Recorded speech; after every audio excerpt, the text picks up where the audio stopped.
नमस्कार प्रिय विद्यार्थियों। आज हम आपकी त्वरित अध्ययन के लिए जो पुस्तक है जिसे आप रीडर सेक्शन कहते हैं, इसका द्वितीय अध्याय पढ़ेंगे। शीर्षक आपके समक्ष है जॉर्ज पंचम की नाक। शीर्षक से हमें पता लग रहा है कि हो न हो इसमें कोई जॉर्ज नामक व्यक्ति हैं और उनकी नाक के बारे में वर्णन है। बिल्कुल सही आप समझ रहे हैं। ये इंग्लैंड के शासक जॉर्ज पंचम की नाक के बारे में है। कहानी जो है वो कुछ व्यंग्यात्मक ढंग से लिखी हुई कहानी है जिसमें सामंतशाही मनोवृत्ति पर आधारित है और इसके माध्यम से बताने का प्रयास किया गया है कि भारत भले ही स्वतंत्र हो गया लेकिन गुलाम मानसिकता से हम अभी तक मुक्त नहीं हुए हैं। तो देखिए, यह बात उस समय की है जब इंग्लैंड की रानी एलिजाबेथ द्वितीय अपने पति के हिंदुस्तान पधारने वाली थी। चर्चा हो रही थी अखबारों में और कहानी का प्रारंभ जो है वो रानी एलिजाबेथ के आगमन से है और इसके लिए जो मीडिया है, जो समाचार पत्र वगैरह है, उनमें चर्चा हो रही है। जैसा कि होता ही है, कोई भी महत्वपूर्ण व्यक्ति अगर कहीं आता है जाता है तो उससे जुड़ी हुई खबरें जो है अखबारों में और टीवी रेडियो वगैरह पे प्रसारित होती ही है।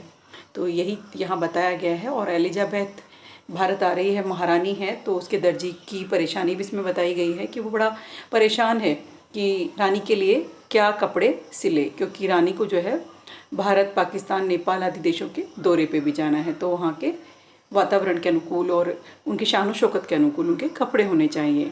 इंग्लैंड की जो अखबारों में जो खबरें छपती हैं उन्हीं की कॉपी हमारे भारतीय अखबारों में भी मिल रही है। और उनके बारे में जैसा कि लगता ही है कि कोई प्रसिद्ध व्यक्ति जब कोई उसके साथ कुछ घटित होता है या कहीं आने जाने वाला होता है, उससे जब संबंधित खबरें होती हैं तो उनके घर की हर खबर जो है महत्वपूर्ण बन जाती है। तो रानी एलिजाबेथ के कुत्ते तक की जो खबर है वो पेपरों में छप रही है, अखबारों में छप रही है। और दिल्ली जो है रानी के स्वागत के लिए दुल्हन की तरह सजाई जा रही है।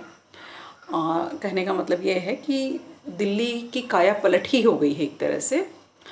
तो देखिए क्या क्या हो रहा है कि दिल्ली जो है उसका रंग रोगन वगैरह, सड़कें जो है चमकाई जा रही हैं। और करिश्मा तो यह है कि किसी ने किसी को कुछ कहा नहीं ना। और सड़कें जवान हो गई, बुढ़ापे की धूल साफ हो गई, इमारतों ने नाजनीनों की तरह श्रृंगार किया। कहने का मतलब यही है कि दिल्ली की काया पलट हो रही है। लेकिन एक मुश्किल जो थी वो ये थी कि जॉर्ज पंचम की नाक। नई दिल्ली में सब कुछ था लेकिन नहीं था तो नाक नहीं थी। मतलब कहने का अर्थ यही है कि हम अपनी इज्जत खो रहे हैं विदेशियों के लिए।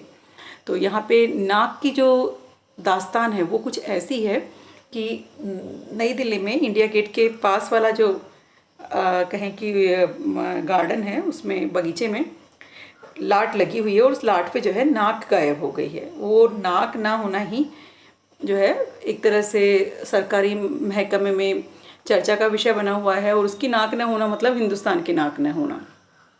तो अब देखिए, उस नाक के लिए पार्ट में जो प्रयास किए